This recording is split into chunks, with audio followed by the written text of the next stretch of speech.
तिकडे श्री विठू माऊलीची खूपच मोठी सुंदर मूर्ती असते मित्रांनो.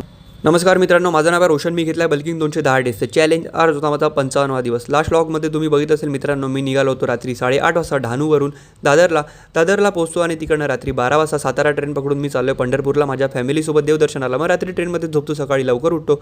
ट्रेनच्या बाहेर व्ह्यू बघतो, तो खूपच सुंदर व्ह्यू असतो. पुढे बघतो तर इकडे मला फक्त केळी आणि ऊसाची जास्त प्रमाणात शेती दिसते. मग फायनली उतरतो मी पंढरपूर स्टेशनला. पंढरपूर स्टेशनवरून येतो श्री गजानन महाराज संस्था शेगाव भक्त निवासमध्ये, तिकडे आराम करतो. त्यानंतर दुपारी जातो इस्कॉनला, श्रीकृष्णाचं दर्शन घेतो. त्यानंतर पुढे जातो आम्ही ज्ञानेश्वर महाराज पादुका स्थानावर. तिकडे जातो कैकाडी महाराज पुण्यधाम. तिकडे दर्शन घेतल्यानंतर आम्ही जातो चारोधाम 12 ज्योतिर्लिंग मंदिर, तिकडे दर्शन घेतो. त्यानंतर पुन्हा येतो निवासस्थानावर, थोडा आराम करतो. त्यानंतर मग संध्याकाळी आम्ही जातो तुळशी वृंदावन. तिकडे श्री विठू माऊलीची खूपच मोठी सुंदर मूर्ती असते मित्रांनो. त्यानंतर मग जातो श्री विष्णुपद मंदिर.